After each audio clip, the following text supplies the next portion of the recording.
So I'm going to talk about the 3 projects that were run at the university there, and one of the reasons is because they have the space and very challenging conditions, okay, in terms of weather.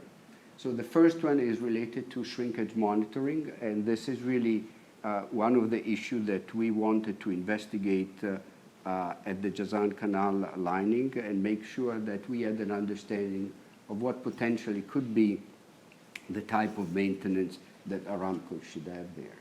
Then a topic that is more related perhaps to industrial floors is the low transfer of small diameter GFRP bars. There was at the same time a need for looking at not so much dowels, the way that Dr. Ekanel has mentioned. Now we have an ASTM that allows the use or specify the use of GFRP dowels. This was really looking at small diameter GFRP bars. So let's say 14 to 16 millimeters in diameter. So a number 4 or a number 5. And then at the same time, the punching shear capacity of these slabs on ground. So if we use a GFRP grid, let's say with the spacing of 1 foot or 8 inches, is that sufficient type of reinforcement to address the issue of punching? So these are the 3 projects that I'm going to discuss with you. Luckily enough, the projects ended up in technical publications. You know, academicians need to publish every once in a while. These publications are also available online, so if you're interested. So this picture is the station that my colleagues at the university put up, and that's where they built the 20 slabs in 2 periods of time. One pour was in the summer, the other one in the winter. Now, when we say winter in the Kingdom of Saudi Arabia, is great summer in Toronto, I guess, but that's beside the point. But just to show the difference in terms of how the weather conditions may affect the performance of the slabs on ground. So the objective of the first study are listed here. I'm really going to focus on the one that is in red here, monitor crack development in terms of the crack distribution and the crack width. Obviously, the report, the dissertation of Dr. Fazil and the paper are, provide more details about the other effects. The effect of, you see the first bullet item, the GFRP in general on the shrinkage, and then very interesting study, you'll see the next picture on the evolution of the strain. And then we obviously were very much interested in the parameters that may affect the design of a slab on ground, which is not a trivial issue. It might not be very sexy for structural engineers, but certainly, and I think for people who have facilities, the maintenance are really a big issue. So I think sometimes we also need to think of slabs on ground as a very important item in our industry. So this gives you an idea of the parameters that were investigated here. Today, I'm only going to talk about the GFRP bars. So of the 6 types of reinforcement, I'm going to talk about GFRP bars of 2 types, sand-coated and grooved. And then the spacing of the rebars, there was other parameters, were 200 millimeters and 300 millimeters. I apologize for I apologize for the colleagues that come from the US. I'm not using imperial units, but the Canadians are very familiar with the SI system. So, and being from Italy, this is my system.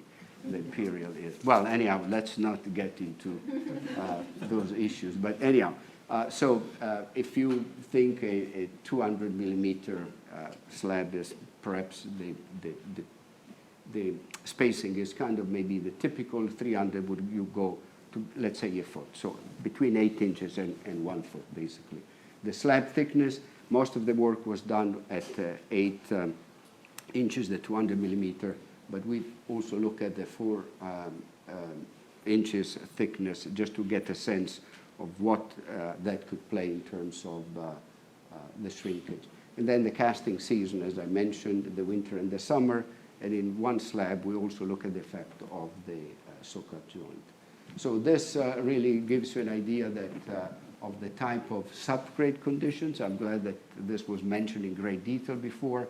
We did the best we could to be in a situation that one could define as typical, okay, at least for that part of the world.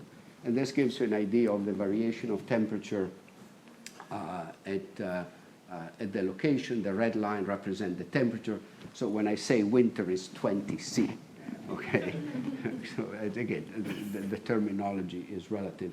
And the rest, the blue line indicates the level of humidity. So you can see what the situation is. So in the middle of the summer, the humidity drops, relative humidity, to around 20%. So this gives you an idea of the layout of the slabs. So you also saw the dimension. They're significant, at least as far as we were concerned for the type of things that we were looking at. And then the level of monitoring in terms of strain gauges, again, to look at the strain response of these rebars and really understand how, to what extent they were participating in the controlling of the crack width. So I'm going to only speak to the issue of crack, and we'll start with a bar that you will see throughout the presentation is indicated with PG. Okay, PG is the bar that is grooved, okay, in terms of surface configuration. In the world of GFRP, we don't have a standardized surface like we are blessed to have it in steel. Every company does it different. In the case of this research, we look at two types of external configuration. This type is grooved, so the bar comes out of the pultrusion line, and then there is a machine that creates the grooves. By doing that, you have a bond with the concrete through the creation of these indents. The other one is a sand-coated, so the bond is provided by this silica sand that is attached to the surface. So the crack here, the crack spacing, okay, so these are the summer slabs. I'm going to only show you the summer. You can say that there is only a major single crack in the center of the slab, and on average is 0.59 millimeters, so let's call it 0.6. The limit is 0.7 millimeters, so you could say that this is okay. The PG is the sand-coated bar, and then you can see there is some difference here, but one could argue in the noise. We are at 0.73 millimeters, so we're just about at the limit. And this would be the case of the equivalent steel rebar, and then these pictures are related to the 200 millimeter spacing of the bars themselves. So in the case of steel, a better situation, you can see that the cracking is distributed throughout the slab rather than being concentrated at mid-span. And this is the case of unreinforced concrete. So again, a single crack in the center, with one could argue that the size of the crack is just about twice the one that we get with the GFRP bars. So now, if we do some comparison, remind you of the legend. PG stands for the grooved GFRP bar. GG stands for the sand-coated. H is the height of the slab. So if you look at the list of, I don't know where if you look at the headings here of this little table, this gives you an idea of the meaning of the legend, and SC stands for the so-cut slab, which is this. So if we're looking at the winter casting, this is the situation. So basically, if this is a 0.7 millimeter, the limit in terms of crack width, one could argue that all of them meet that or have a crack width at 525 days. James indicated that there is shrinkage, beyond the first year. This is as far as we could go in terms of waiting. Okay, so let's call it a year and a half. And then again, they all performed rather well. And then, as you can see, the plane obviously would exceed the 0.7. If we go to the next one, that is the batch 2, the one cast in the summer, you can see that obviously the plane the summer in general makes things slightly worse. and certainly for the plane. If we now compare all of them together, the winter versus the summer, and you look at the blue lines that are the PG, the bar that is grooved, the GG, that is the sand-coated here, you can see how they perform compared to the plain concrete. So the conclusion here is are as follows. And again, I'm going to go rather fast with the hope that there will be some question. In all the slabs that we looked at, with the exception of the one with the steel, there was a single prominent crack at the mid-location of the slabs, or sometimes at the quarter of the slab. The steel reinforced slab did not show any cracks in the casting done in one of the seasons, and then in the other one there was distributed cracks with obviously limited width. But the overall conclusion that we arrived at is that the GFRP bars are an acceptable means of reinforcement, because they can control the crack width to a value that is below the limit of 0.7. So the other items, and I'm not going to discuss here, but they are obviously dealt with in great details in both the paper and in particular the dissertation. The smaller spacing obviously offers better strain control. The sand-coated performs slightly better than the grooved bars, but you will see later when we look at other performances, the situation is the reverse. So I don't think that the difference is significant. We didn't see any advantage in terms of shrinkage control when we cut the thickness of the slab by 2, and we look at the 100 millimeter slab, so 4 inches. And then obviously the saw cut offer a much better situation, because the crack only happened at the saw cut joint and offer, obviously a better control. And the summer casting obviously was much worse than the winter casting because of the two items, the heat as well as the moisture. The second topic of today's presentation is related to the load transfer. Now, instead of being outside, we are in the inside, in the structures lab at King Fahd University. And the idea here was to really look not so much at the dowel action of real dowels, but more how does the GFRP reinforcement, particularly small rebars, 12 millimeters, so let's say number 4 bars, behave in terms of dowel. So the objective of the study are listed here. Again, I repeat myself, load transfer of the small diameter bars. We look at their effectiveness, and then we want to experimentally study some of the potential variables that are listed here.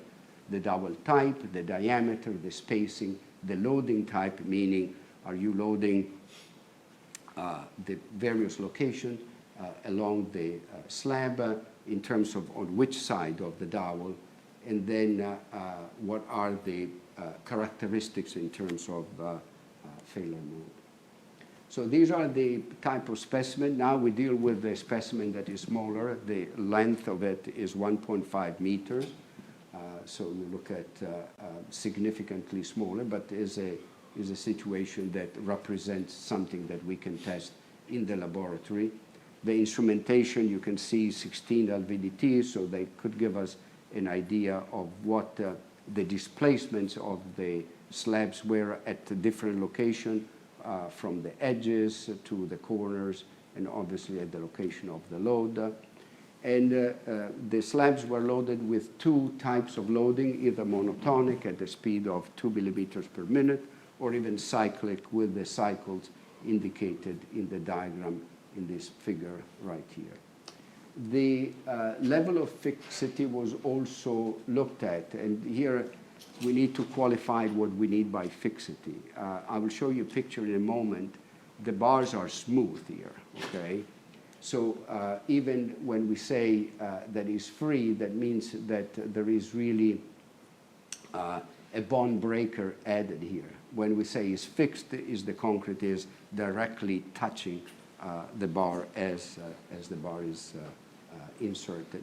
The other thing that you can gather from this diagram here, there is F indicates free, X indicates fixed, and L shows you the location of the load with respect to, let's say, the left or the right-hand side of this dowel.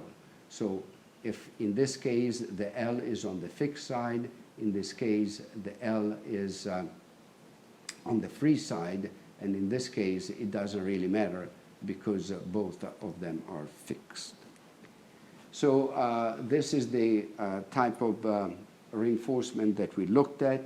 You can see here, we changed for some reason, I cannot recall why, SG is the same bar that was sand coated but without the sand now, and PG is the same bar that was grooved, but again, also in this case, the manufacturer provided these bars without the grooves.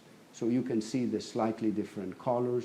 The dimension are the PG was in the dimension of 38 millimeters diameter. So you could say, roughly speaking, a number 11, 16 millimeters diameter, or 14 millimeters, and this is the steel bar that is 12 millimeter in diameter. This chart gives you an idea of how the specimens were configured. It's a little complex here, but let me just pick one. If I pick the first one, PG is 14 is this rebar, so that's very clear. 450, if you go down here, I'll give you an idea of the dowel length. So how long the dowel is inserted, the total length is of the dowel is 450 millimeters. And then the 200S is the only time where the spacing of the dowels was 200 millimeters. All the others are at 250. And then finally, XX means that there was no surface treatment left and right of the dowel itself.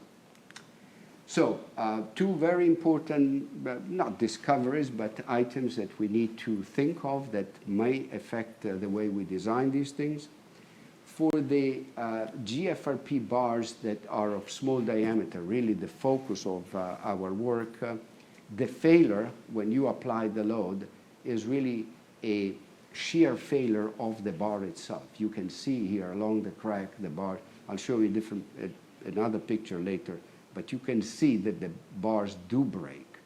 If you go to the large diameter GFRP bar, the 38 millimeter, or the stainless steel, the 12 millimeters, the failure is in the slab. Okay, so there is a very different response depending on the size of your bar. And here is even more evident if you look at these pictures. So again, the 14 millimeter, you can see the shearing of the bars, both 14 and 16 millimeters. In this case, the 38 millimeters, the bar, after you remove the concrete, you can see that the bar slips out. And then in the case of the stainless steel, obviously, there is this very large deformation because of the ductility of the material. I'm sure that I'm speaking to an audience that understands what GFRP is a material that is linear elastic to failure, so there is no yielding, and therefore this type of behavior would be impossible in the case of an FRP bar. So this is going to be a little busy slide, but let me interpret it for you first. On this side here, you can see all the specimens that we have tested with the different types of configuration. Again, the very first one is the same one, the PG14, 450 millimeter length of the dowel, 200 millimeter spacing, fixed, right? And then these lines represents the AASHTO highway loading, H10, HS15, 93, L93, and again L93 with a single axle. And what was important for us is what is the value of the wheel load. And so here, these vertical lines represent the wheel load. So let's only look at one. If I take the H10, approximately 36 kilonewton. So you can see here I'm right at the 36 line. So this is kind of to get a sense of where do these slab fail when we apply load and how these load compare to highway loadings that we have some familiarity with. So the first blue line represent what we call the initial failure. What's the meaning of initial failure? The appearance of cracks in the case of the large dowel or the stainless steel, and movement, significant movement, I will have to qualify that later, in the case of a GFRP small diameter bar. And now the next picture indicates what was the ultimate failure. So where you have, in the case of the large dowel or the steel, you have the failure of the concrete, and then there is no additional load capacity. And in the case of GFRP small diameter, you have the shearing of the bars. So you can see that they all exceed, obviously, the HL93, but clearly the part that is of interest to us is way before the ultimate capacity, is what one would call the initial failure. This could be, the blue line could represent a serviceability type of requirement. I want to bring to you attention to only one, the 16 millimeter diameter bar that we think at the end of this research was the one that allowed us to say that for limited wheel loads it's a reasonably sized bar.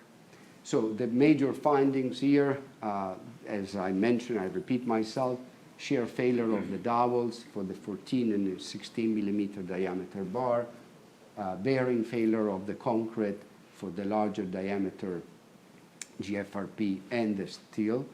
All the spacemen really behaved very well with the light load of an H10, but the GFRP 16 millimeter dowel was the one that we consider suitable for slabs that are subjected to low loads, right?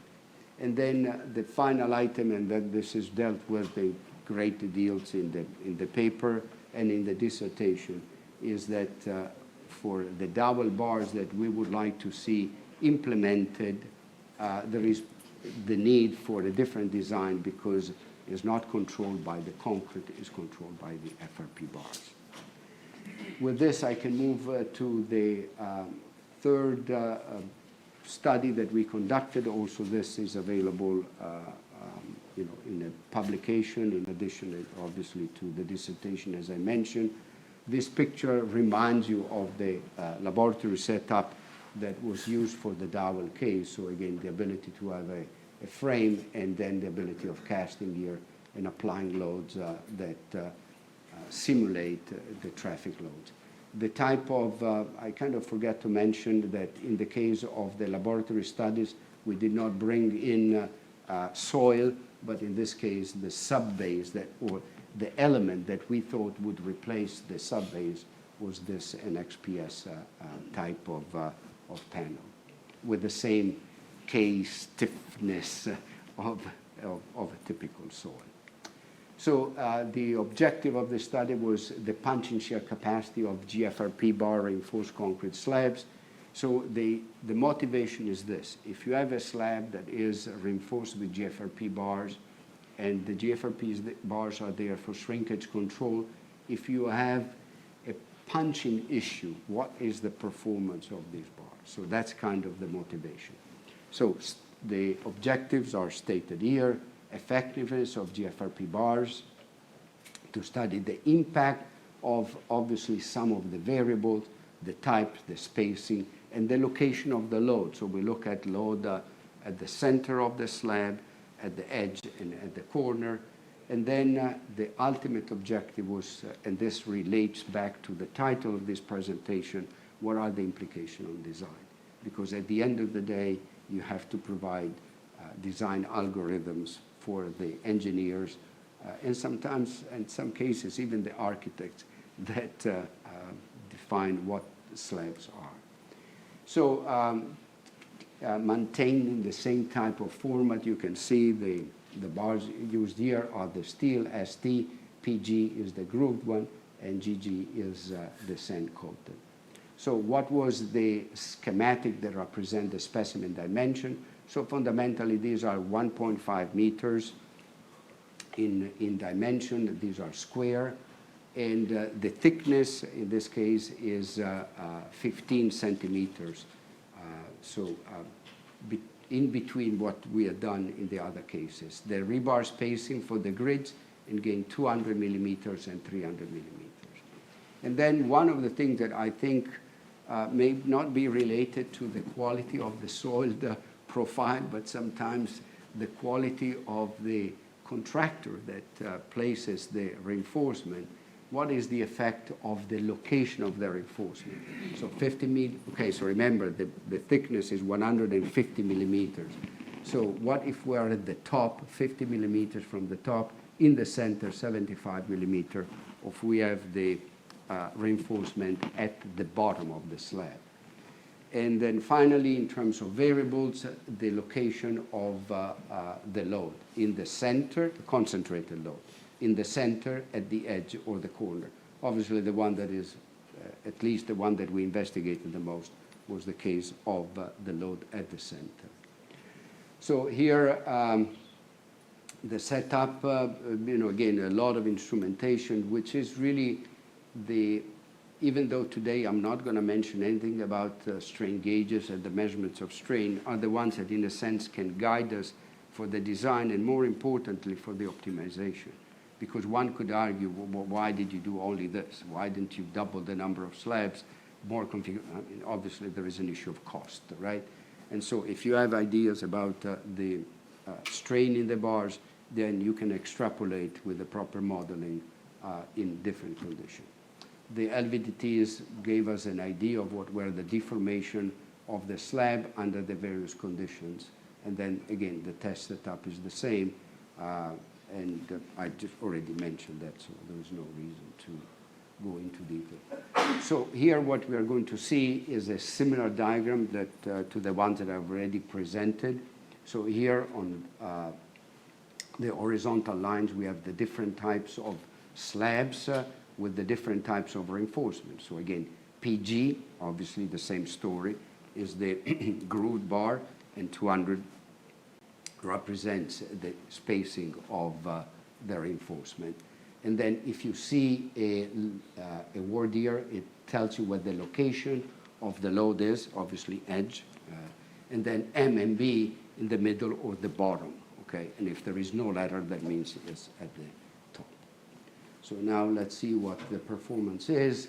So again, if we think of an H10, this light load that you might have in a industrial floor, even though we never look at anything that would resemble the type of wheels that are in industrial floors that see a lot in this country, for example, or in North America in general. So again, taking that as a point of reference, you can see, like in the previous case, the blue line represent what one could define the service condition. And then if I go to ultimate capacity, this is what you see in terms of load. Very interesting in my mind to notice what the unreinforced concrete does. As you can see, you could argue that all the blue lines are practically the same. I mean, what is the contribution of the reinforcement before you see the first crack? Not much, right? But then obviously the reinforcement contributes a great deal in the case of ultimate capacity. So this is some pictures related to the pattern of the cracks. We had a reference to the yield theory before, so obviously if you wanted to do a very thorough analysis of this, you can apply yield theory also to GFRP reinforcement. It doesn't have to be steel, okay? Because you can see the failure mode is in terms of the crack distribution is similar. Clearly, the spacing of the cracks was different depending on the spacing of the reinforcement in the grid. This is the PG200, the GG200, and the steel 200. So there is an analogy there. And then you can see what happens if you increase the spacing. Basically, you make it 1.5 times larger. The type of cracking, even though the shape remains the same, obviously, the type of cracking changes, and the width of these cracks also changes significantly. So what are the findings here in this study? The slabs that are designed for shrinkage and thermal loading indicate to have the same or a sufficient, I would say, stiffness and capacity to resist this vehicular loads, low vehicular loads. The punching shear of one type seems to be obviously, in this case, the PG, as I mentioned earlier, in this case it's reversed, a little better than the sand coated, but significantly high if you were to compare it to a steel type of situation. So let's say 80% of that value. There is a difference if you place the reinforcement either at the top versus the bottom of the slab. And here you can see the changes. So if you have it in the middle, that could be maybe an ideal situation. The difference between top and middle is only in the 10%, but if you drop it to the bottom of the slab, you lose 40% of that capacity. This is a very interesting consideration, but I don't think we really honestly have enough data to support these numbers, but one could obviously argue that if you move the load from the center of the slab to the edge or the corner, you have significant losses, and this is irrespective of the type of reinforcement. And we develop an empirical model, and we think that it has validity because it's validated with the data that are available in the literature. I'm down to the general conclusion. So in part one, and maybe it could be controversial, but I think at least as far as I'm concerned, I have a fairly reasonable level of comfort here. Sand-coated was found to perform slightly better than the ribbed one in terms of strain control, but the GFRP bars, in our mind, offer an acceptable level of crack control, thinking that that value is 0.7. In part two, the GFRP 16 millimeter dowel was found to be suitable for the load transfer in slabs subject to low loads, okay, and wheel loads, not the type of steel wheels that we see in some industrial floor. But this requires some new design because of the failure mode that we experience. And then finally, kind of a repetition, for part three, sufficient stiffness and punching shear capacity when you have GFRP that is designed for shrinkage control, but an empirical model that is based on the performance of the GFRP may be necessary. Let me thank again the colleagues at King Fahd University of Petroleum and Minerals, and in particular Aramco, that not only is a funding source for NEXT, but also provide the funding for this research. And with this, I thank you for your attention.